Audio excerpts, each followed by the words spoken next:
الحمد لله وأشهد أن لا إله إلا الله وحده لا شريك له وأشهد أن سيدنا محمدا عبده ورسوله لا نبي بعده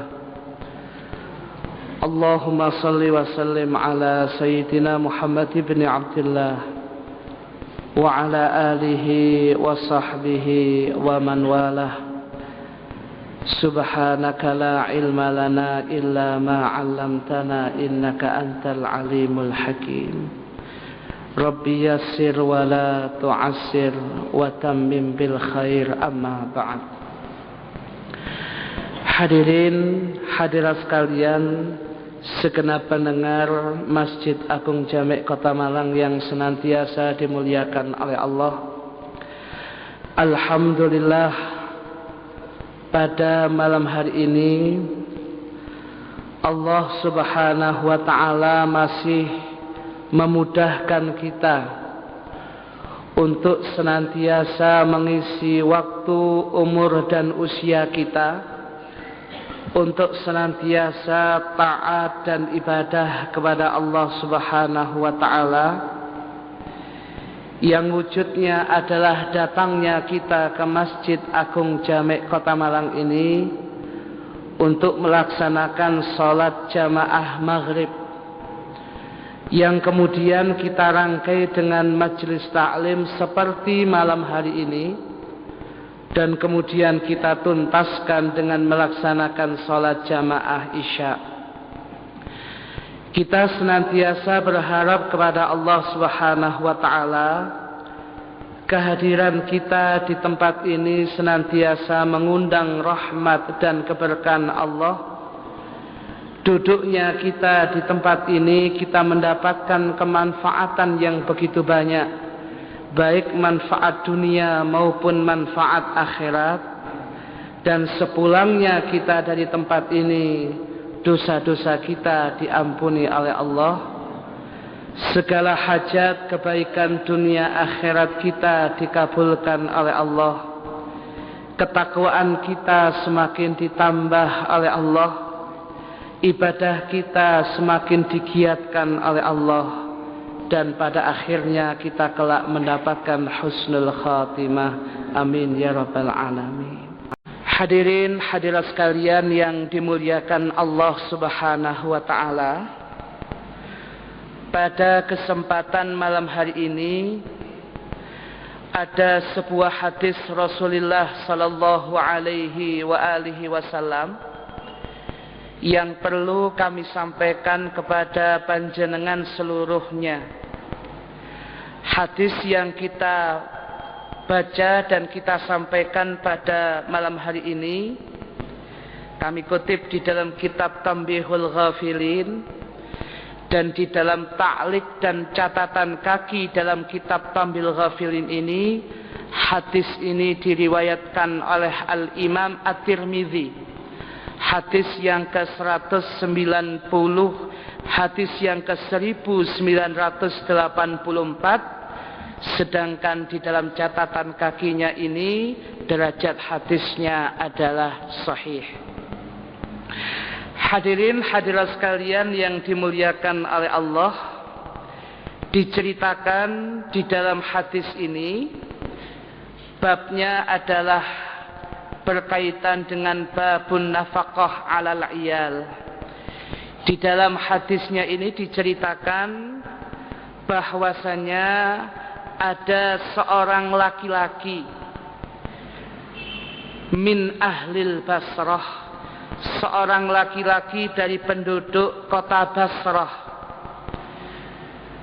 Beliau mendapatkan hadisnya ini dari sahabat Anas bin Malik radhiyallahu anhu, yang sahabat Anas bin Malik radhiyallahu anhu mendapatkan hadisnya langsung dari Rasulullah sallallahu alaihi wasallam, yang Rasulullah sallallahu alaihi wasallam di dalam hadisnya mengatakan dan bersabda, inna fil jannati la ghurafan yura zahiruha min batiniha wa batinuha min zahiriha.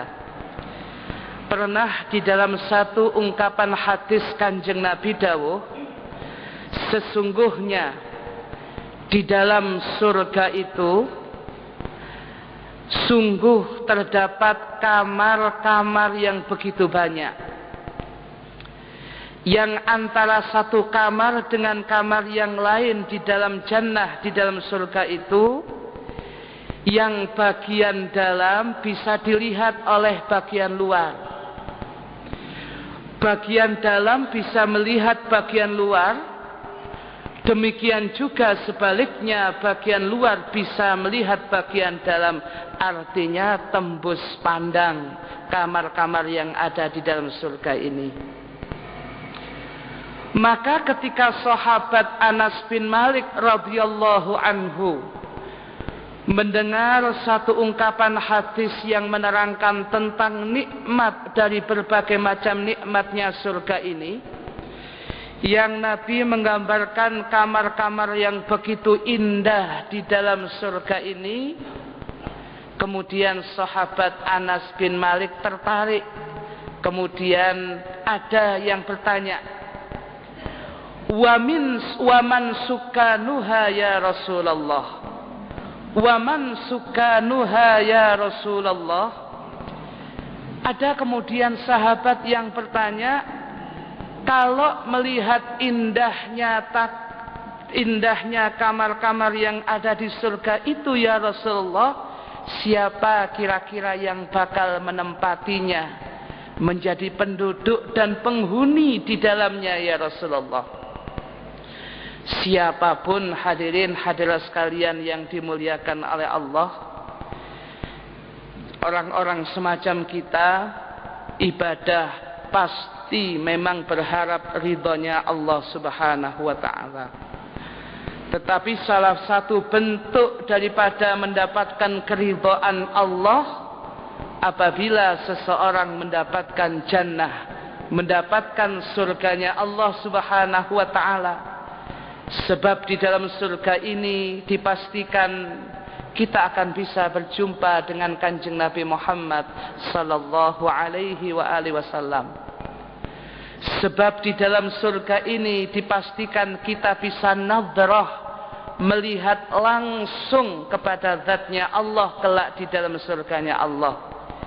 Sehingga sebagian di antara kita, baik ketika Ramadan ataupun selesai membaca Ratibul Haddad, salah satu doa yang kita baca, Allahumma inna nas'aluka ridhaka wal jannah wa na'udzubika min sakhatika wan nar. Ya Allah, yang kami minta dumateng panjenengan ya Allah adalah ridha panjenengan, yang salah satu bentuknya adalah swarganipun panjenengan ya Allah. Nah, di dalam hadis yang dibawakan oleh sahabat Anas ini diceritakan satu kenikmatan dari banyak nikmatnya surga. Sahabat Anas mengutip ungkapan Kanjeng Nabi mengatakan bahwasanya di dalam surganya Allah ada ghurfah, ada kamar-kamar. Siapapun yang ada di dalamnya bisa dilihat oleh orang yang ada di luar, dan yang ada di dalam pun bisa melihat siapa yang ada di luar, artinya tembus pandang. Sehingga banyak sahabat kemudian yang bertanya, waman sukanuha ya Rasulullah, siapa ya Rasulullah yang bisa menempati tempat-tempat yang seindah itu? Dijawab oleh Kanjeng Nabi Muhammad sallallahu alaihi wa alihi wasallam. Beliau mengatakan, alladzina yut'imuna at-ta'am wa yutayyibuna al-kalam wa yudimuna as-siyam wa yafshuna as-salam wa yusalluna bil-laili wan nasu niyam.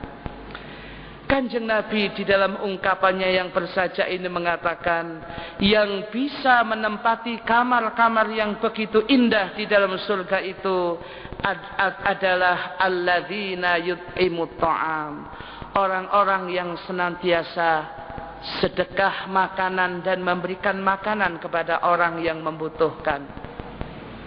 Wa yutayyibunal kalam, dan mereka yang senantiasa mengucapkan ucapan yang baik, ucapannya senantiasa mengandung manfaat, ucapannya senantiasa mengandung kebaikan. Wa yudimunas siyam, dan mereka yang senantiasa tak henti-hentinya melaksanakan puasa. Wa yufshunas salam, dan mereka yang senantiasa menebarkan salam. Wa yusalluna bil laili wan nasu niyam, dan mereka yang melaksanakan salat qiyamul lail di waktu malam, sedangkan banyak manusia yang sedang terlelap tidur.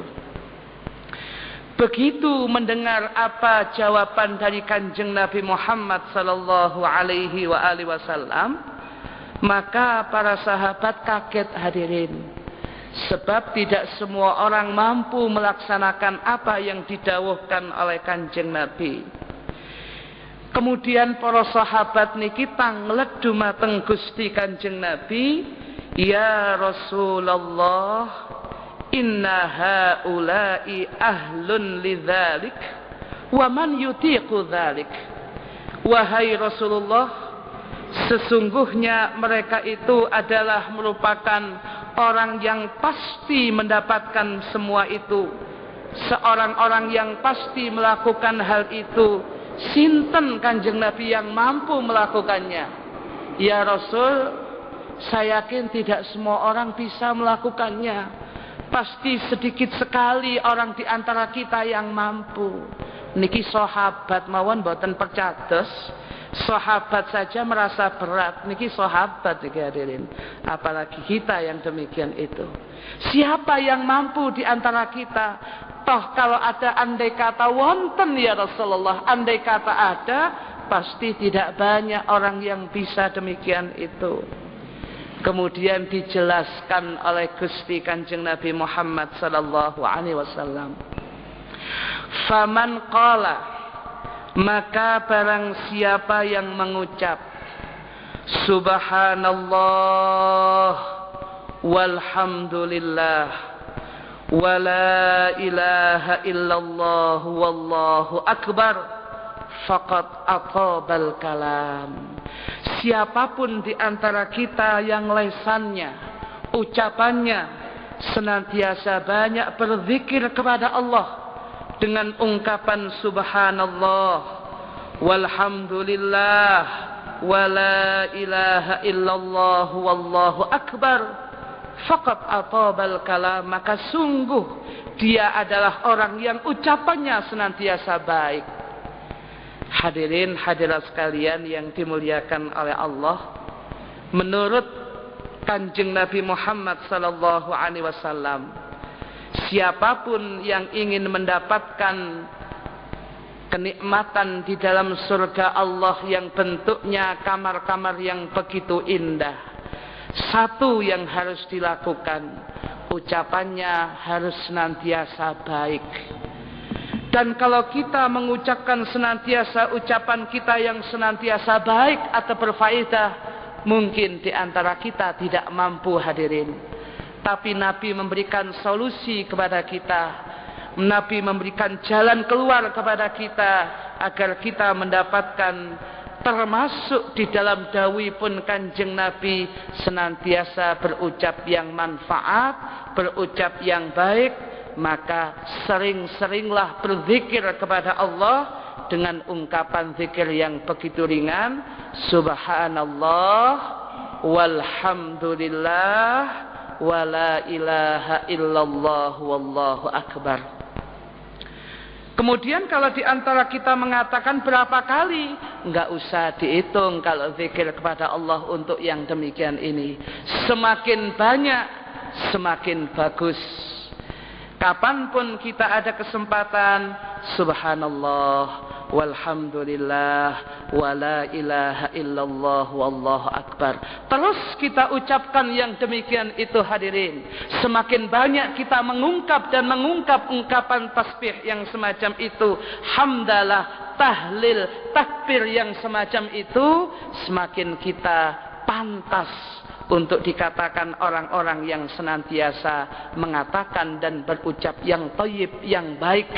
Dan siapapun yang senantiasa berucap yang semacam itu, dikategorikan orang yang semacam itu, itulah orang-orang yang pantas mendapatkan nikmatnya surganya Allah dengan mendapatkan tempat-tempat khusus, tempat kamar-kamar khusus yang ada di dalam surganya Allah Subhanahu wa ta'ala.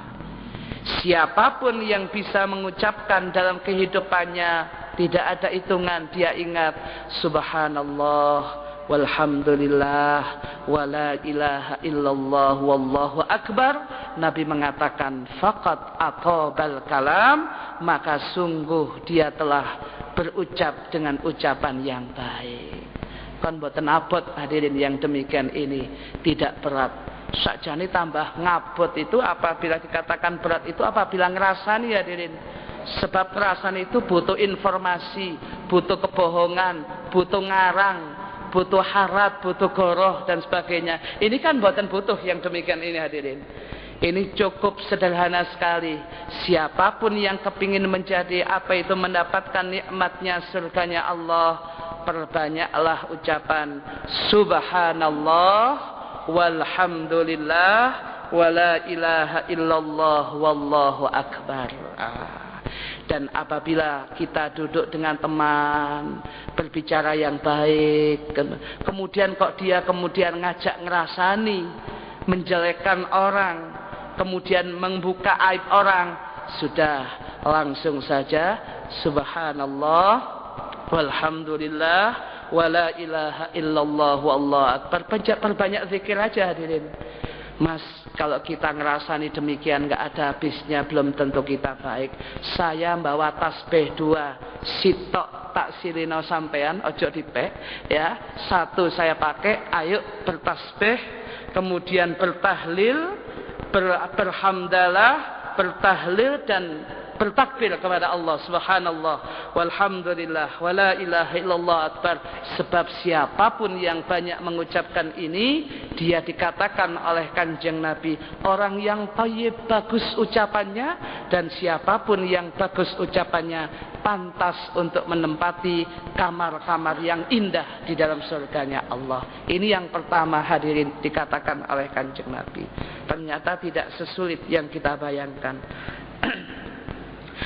Kemudian sahabat juga mengeluhkan kepada Kanjeng Nabi, ya, dikatakan tadi sana dikatakan alladzina yut'imuna ta'am, orang yang senantiasa sedekah makanan kepada orang lain. Tidak mudah yang demikian itu hadirin, kecuali orang-orang yang mampu. Tapi Nabi mengatakan maknanya adalah waman at'ama ahlahu faqad at'amat ta'am. Barang siapa yang telah memberikan makan kepada keluarganya, mencarikan nafkah dan memberikan makan kepada istri dan putra-putrinya, atau bisa jadi kepada orang tuanya yang dia tanggung nafkahnya, faqad at'amat ta'am, maka sungguh dia telah memberikan makanan sesuai yang didawuhkan oleh Kanjeng Nabi nikawau, orang-orang yang pantas menempati kamar-kamar yang indah di dalam surga. Lek biasa belanjani kepada istri kita, kepada anak kita, ya niki sego jangan hadirin, tidak sesulit yang kita bayangkan. Kalau harus kita membawa makanan tiap hari, memberikan sedekah, ada yang mampu, tetapi juga ada yang tidak mampu di antara kita. Tetapi kalau harus memberi nafkah kepada istri kita, memberikan nafkah kepada putra-putri kita, memberikan nafkah kepada orang-orang yang kita tanggung nafkahnya, ya memang sudah kita lakukan yang demikian ini. Hanya saja kalau kita sudah tahu itu yang menyebabkan masuk surganya kita di hadapan Allah kelak, maka kalau kita mencari nafkah, carilah nafkah yang halal.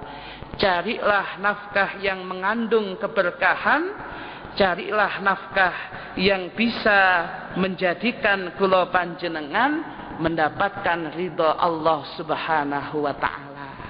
Ini yang perlu kula panjenengan perhatikan hadirin.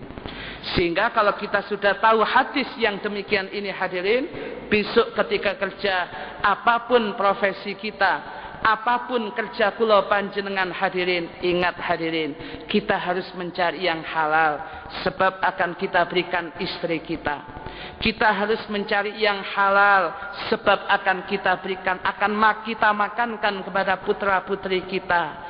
Mereka semua ini apabila kita sudah nafkahi, kita beri makan kepada mereka dengan benar sesuai dengan syariat agama Allah, itulah kita termasuk orang-orang yang telah memberikan makan kepada orang-orang lain, dan itulah orang-orang yang dikatakan oleh Kanjeng Nabi, orang-orang yang dipastikan mendapatkan kamar-kamar yang begitu indah di dalam surganya Allah. Kemudian yang ketiga hadirin, sahabat masih mengatakan tidak mampu. Andai kata ada yang mampu, sangat terbatas orang. Sebab yang ketiga dikatakan yang bisa menempati kamar dalam surga itu wayudimuna siyam. Orang-orang yang melanggengkan puasa, terus melaksanakan puasa. Siapa yang mampu? Andai kata ada yang mampu, 1-2 orang saja. Tetapi Nabi mengatakan, waman soma ramadhana faqad ada masyam.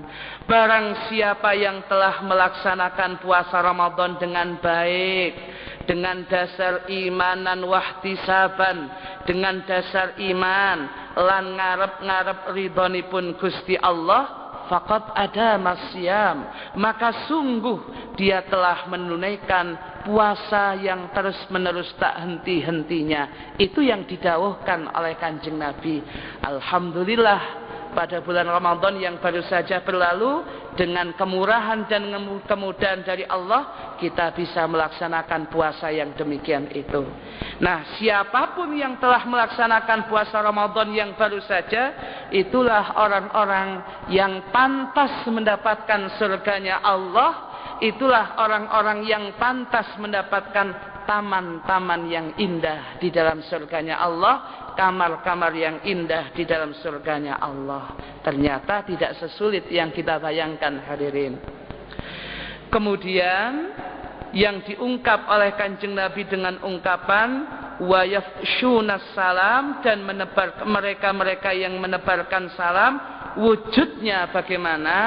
Wa man laqiya akhahu, barang siapa yang berjumpa dengan saudaranya, fasallama alaihi, kemudian dia beruluk salam kepada saudaranya ini, berucap salam kepada saudaranya ini, faqad afsyas salama, maka sungguh dia telah menebarkan salam.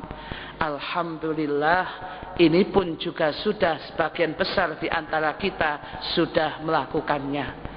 Oleh karena itu, yang biasa bertemu dengan sahabat kita, dengan kerabat kita, dengan jamaah kita, dengan orang yang kita kenal, malahan Nabi mengatakan kalau kita mengucapkan salam ila man arafta wa man lam ya'rif, kepada orang yang kau kenal ataupun orang yang tidak kita kenal, itu pun kita mengucapkan salam, menebarkan salam. Siapapun yang sudah bertemu dengan saudaranya, kemudian dia beruluk salam, dia menebarkan salam, mengatakan salam, subhanallah, itulah orang-orang yang pasti menghuni di dalam surganya Allah. Itulah orang-orang yang mendapatkan kamar-kamar yang indah yang digambarkan di dalam hadis yang depan tadi oleh Kanjeng Nabi Muhammad sallallahu alaihi wasallam. Hadirin hadirat sekalian yang dimuliakan oleh Allah Subhanahu wa taala, di dalam kitab Faidul Alam, buah karya guru kita Al-Habib Saleh bin Ahmad Al-Idrus, hadis yang pertama, ada satu ungkapan hadis hadirin. Hadis ini dibawakan oleh sahabat Abu Hurairah, hadis riwayat Imam Muslim. Dalam ungkapannya Nabi mengatakan, la tadkhulul jannah hatta tu'minu. Tidaklah kalian akan masuk surga kecuali iman, wala tu'minu hatta tahabu, dan tidaklah kalian beriman kecuali kalian saling sayang menyayangi. Wa awala adullukum ala syai'in idza fa'altumuhu tahabbtum. Apakah mau aku tunjukkan kepada kalian sesuatu apabila kalian melakukannya pasti di antara kalian saling sayang menyayangi. Nabi mengatakan afsus salam bainakum, sebarkanlah salam di antara kalian. Yang terakhir menutup pengajian kita, wa man shallal isya al akhirah wal fajra faqad shalla bil laili wan nasu niyam. Barang siapa yang melaksanakan salat isya plus dengan jamaah, subhanallah, kemudian barang siapa yang melaksanakan salat isya dan salat subuh apalagi dilakukan dengan jamaah, maka dia dikatakan orang yang menghidupkan malam dengan qiyamul lail. Sedangkan manusia pada waktu itu tidur, maksudnya adalah orang-orang Yahudi, orang-orang Nasrani, orang-orang Majusi. Dalam hadis ini dikatakan mereka itu kebiasaan tidurnya adalah di waktu maghrib. Orang-orang Yahudi, kita ini tidak boleh tidur di waktu maghrib, memang kebiasaan adatnya orang-orang Yahudi. Nah, oleh karena itu hadirin hadirat sekalian yang dimuliakan oleh Allah, siapa yang bisa salat isya, salat subuh plus dengan jamaah, subhanallah, itulah orang-orang yang pasti menempati apa yang didawuhkan oleh Kanjeng Nabi, menempati surganya Allah, menempati kamar-kamar yang begitu indah. Itulah bagian daripada yang dikatakan oleh Gusti Kanjeng Nabi Muhammad sallallahu alaihi wasallam. Hadirin hadirat sekalian yang dimuliakan oleh Allah, itulah satu hadis Rasulullah sallallahu alaihi wasallam. Harapan kita ke depan, kita diberikan kemudahan oleh Allah untuk bisa melaksanakannya. Lisan kita mudah mengucapkan subhanallah, walhamdulillah, wala ilaha illallah, wallahu akbar. Kita bisa memberikan kepada istri dan anak-anak kita nafkah yang halal. Kita mampu puasa Ramadan kapanpun saja selama kita masih diberikan kehidupan oleh Allah. Dan kita pun mampu bertemu dengan sahabat kita, kenalan kita. Kita pertama yang mengucapkan salam kepada mereka. Itulah orang-orang yang bahagia dunia dan akhiratnya. Kurang dan lebihnya mohon maaf. Wabillahi taufik wal hidayah. Wassalamualaikum warahmatullahi wabarakatuh.